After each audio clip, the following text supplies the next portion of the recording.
तो क्या हाल चाल है सबके भैया। आज मैं बात करने जा रहा हूँ हम सबके फेवरेट टीवी शो शक्तिमान के बारे में। शक्तिमान में हमको हमेशा बहुत सारे विलेंस देखने को मिलते थे। उस समय हमको लगता था इनसे आगे दुनिया में है ही नहीं कुछ। देख के इनकी डरावनी शक्लें और सुन के भारी भरकम डायलॉग्स हम डर के मारे हो जाते थे चुप। लेकिन अगर हम उनमें से कुछ विलेंस को आज की डेट में देखेंगे ना तो हमारी हंसी नहीं पाएगी रुक। अरे यार क्या बात कर रहे हो यार भाई साहब, मतलब कुछ भी बोलोगे। हाँ मानता हूँ कि उसमें इतनी अच्छी टेक्नोलॉजी नहीं थी जिससे अच्छे वीएफएक्स, अच्छे ग्राफिक्स, अच्छे कॉस्ट्यूम्स और अच्छे सीन्स बनाए जाएं। पर फिर भी हम उनमें से कुछ फनी विलेंस को देखेंगे। और भी नाराज तो होना मत, क्योंकि ये वीडियो सिर्फ और सिर्फ एंटरटेनमेंट के लिए है। भाई शक्तिमान शो में लाइन लगा के विलेंस की भरमार है। जैसे किसी कॉर्पोरेट ऑफिस में बॉस के ऊपर बॉस और बॉस का भी कोई बॉस होता है, वैसे ही यहाँ पे आपको सीनियर और जूनियर विलन देखने को मिलते हैं। जिनमें से एक विलन है डॉक्टर जयकाल, जो कि अपनी शैतानी सेंटेंस की विद्या से नए नए विलेंस का करता है आविष्कार, ताकि वो शक्तिमान को पाए मार। पर ऐसा लगता था कि इसके भेजी का खराब था टावर, क्योंकि ये 24 घंटे कहता रहता था। इस डॉक्टर का सीनियर विलन था तमराज किल्विश, जो कि उल्लुओं के टोले के उस उल्लू के जैसा था जिसको कि रात का अंधेरा कुछ ज्यादा पसंद होता है, क्योंकि ये भी 24 घंटे ये बोलता था अंधेरा कायम रहे। और डॉक्टर जयकाल की तरह ही ये भी नए नए शैतानों को ब्रह्मांड के पता नहीं कौन कौन से कोने से था बुलाता, ताकि वो भी कर सके शक्तिमान का खात्मा। क्योंकि इसको पता था कि ये नए नए विलेंस क्या, ये तो खुद भी शक्तिमान का बाल भी बांका नहीं कर सकता। ये तो बस मुफ्त में ही इन बेचारे शैतानों को शक्तिमान के हाथों से था पिटवाता। हमको मारो, हमको जिंदा मत छोड़ो सालो। और बस रोज का इनका यही काम था कि शक्तिमान से टक्कर लो और टक्कर खा के सो जाओ। आज तो बहुत क्रेजी कर लिया मैंने। तो सबसे पहले मैं आपको मिलवाता हूँ एक जोंक मैन से, जो कि बना हुआ है जोंक से, जिसको बनाया है डॉक्टर जयकाल ने अपने शैतानी एक्सपेरिमेंट से। जोंक जोंक आके शिकंजे से तू नहीं बच सकता शक्तिमान। अच्छा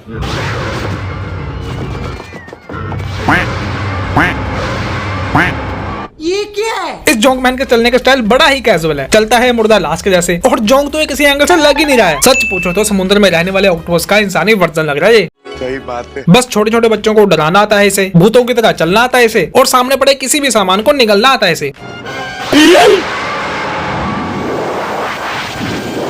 पावर के नाम पे इसका एक ही धंधा, जब भी इसके ऊपर कोई गोली चलाए या मारे कोई पावर, तो ये सोख के उनकी शक्तियां हो जाता है लंबा। बाप रे। अब जैसे कि बच्चे बच्चे को पता है कि जोंक को मारने के लिए जरूरत होती है नमक की, तो इस सीन में ये लोग इस दानव को मारने के लिए इसके सामने ढेर कर देते हैं नमक की बोरी।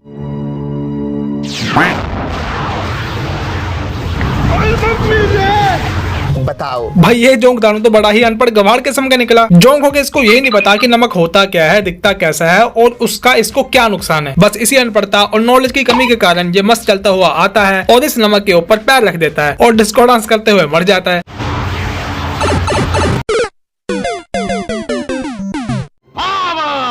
जैसे कि आपको पता है कि रेडिएशन बहुत ही भयानक चीज है, जो कि पृथ्वी पे रहने वाले जीवों और सेहत के लिए हानिकारक है। हाँ। तो ऐसे ही एक रेडिएशन से बना है रेडिएशन मैन। चोपड़ा, देख चोपड़ा, डेविड मौत से वापस आ गया। चोपड़ा, तूने मुझे मारा था चोपड़ा, देख अब मैं वापस आ गया हूँ। भाई जो दर्द इसकी आवाज में है ना, मुझे रेडिएशन मैन सुनील शेट्टी के दूर का बिछड़ा हुआ भाई लग रहा है। अंजलि, मैं तुम्हें भूल जाऊं ये हो नहीं सकता, और तुम मुझे भूल जाओ ये मैं होने नहीं दूंगा। क्यों लग रहा है ना दोनों की आवाज में सेम दर्द भरा हुआ है। लेकिन इस बेचारे के साथ बहुत ही अन्याय हुआ है। इस बंदे ने इसको मार के फेंक दिया था एक यूरेनियम के कचरे में, जहाँ से पता नहीं कैसे ये जिंदा हो गया, और एक केमिकल लोचे की वजह से ये बन गया रेडिएशन मैन। अब इसकी जिंदगी में एक ही एक मकसद है, इस बंदे को मारना। और जब भी इस बंदे को देखता है तो यही कहता है, अपनी मौत के लिए तैयार रहे चोपड़ा, मैं तुझे जिंदा नहीं छोड़ूंगा चोपड़ा। और अगर इसकी पावर्स की बात करें तो इस विलन के ऊपर किसी भी चीज का कोई भी असर नहीं है होता, ना गोली का, ना बंदूक का, ना खंजर की धार का। इसके अंदर इतनी पावर्स हैं कि इसने अपनी शक्तियों से एक बार तो शक्तिमान को भी पिघला देता। मेरा रेडिएशन तुझसे भी ज्यादा शक्तिशाली है।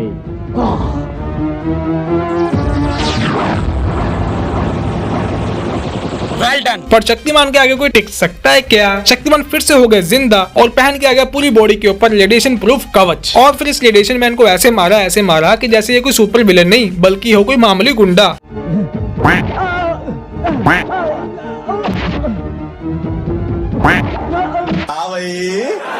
आगे स्वाद। एक बार एक विलेन जिसका नाम था डकोटा, उसने बहरूपिया बन के शक्तिमान को शैतान का गुलाम बनाने के लिए सोचा। तुझे शैतान बना के रहेगा। अच्छा इसकी बॉडी है फायर प्रूफ, लगती नहीं इसको आग, ले सकता है किसी का भी रूप और लगा सकता है कहीं पे भी आग। तो उसने किया ये कि शक्तिमान के डैडी का रूप बनाया और शहर में हर तरफ आग लगा के आतंक मचाया। फिर शक्तिमान को लग जाता है पता और वह पहुंचता है इस बहरूपिया के पास। पहले तो अपनी झूठी बातें और खुद को शक्तिमान का पिता बता के कर देता है शक्तिमान को इमोशनल डैमेज। बोलो बेटे, अंधेरे का साथ दोगे या नहीं? उन्होंने तुम्हारी माँ का कत्ल किया है। Emotional damage. पर जब शक्तिमान को लग जाता है पता कि यह पिता नहीं बल्कि है कोई बहरूपिया, तो मार के अपनी शक्तियां इस शैतान को देता है जमा। पर इस विलन के बदन में इतनी गर्मी है कि ये बर्फ को देता है तोड़। पर जैसे कि आपको पता है कि शक्तिमान के सामने कोई टिक नहीं सकता, तो इस बात का शक्तिमान ने तुरंत ही निकाल लिया तोड़। अब तू गया बेटा, अब तू गया, देख तेरी औकात मैं दिखाता हूँ तुझे। जैसे कि हम सबको पता है कि बर्फ से भी ठंडी होती है नाइट्रोजन, तो इस गर्म विलन को मारने के लिए शक्तिमान ने सबसे पहले इसके ऊपर डाली नाइट्रोजन गैस, और जब यह बन गया कंकाल तो इसके कंकाल को नाइट्रोजन के टैंक में दिया फेंक, और लो भाई हो गया इस विलन का दी एंड। विलन्स लोगों को तो बहाना चाहिए विलन बनने का और शक्तिमान को परेशान करने का। ऐसे ही एक दिन मार्केट में उतर आता है टॉयमैन। अब आप सोचेंगे कैसे, तो इस टॉयमैन की कहानी जानने के लिए थोड़ा ले चलते हैं आपको फ्लैशबैक में। फ्लैशबैक। असल में होता ये है कि ये बंदा होता है एक खिलौने बनाने वाला, और ये पैसे के लालच में इतना ज्यादा हो जाता है बावला कि ये कलर की क्वांटिटी बढ़ाने के लिए खिलौने में केमिकल इस्तेमाल करता है जहरीले वाला, जिससे छोटे छोटे बच्चे इन्फेक्टेड होकर जाते हैं मर। और इस न्यूज को सुनते ही इसकी बंदी का पारा हो जाता है हाई, और वो पुलिस वालों को बुला के इसको पहुंचा देती है हवालात में। मैंने तुम्हें इस रंग को इस्तेमाल करने के लिए मना किया था ना। जब मैंने सुना कि इस रंग से कई बच्चों की जान गई है, मैंने खुद जाकर तुम्हारे बारे में पुलिस को सब कुछ बता दिया। फिर 7 साल की जेल के बाद आता है ये बाहर बदला लेने के लिए और कुछ बड़ा करने के लिए, पर पता नहीं कैसे बदले की आग में इतना ज्यादा इंटेलिजेंट बन जाता है कि ये खुद ही साइंटिस्ट, खुद ही इंजीनियर और खुद ही रोबोट मैकेनिक बन जाता है। फिर ये बनाता है ऐसे ऐसे जानलेवा खिलौने जिससे पूरे शहर को करने लग जाता है ये तबाह, और अपने खतरनाक खिलौने से ये सबसे पहले उसको मारता है जिसकी वजह से गया था हवालात, यानी कि अपनी बंदी को। ये जाता है उसके घर पे, उसके बेटे को देता है गिफ्ट जिसमें से निकलता है एक हेलीकॉप्टर, और उस हेलीकॉप्टर को कंट्रोल करके उसमें से गोलियां चला के ये सबको कर देता है किल।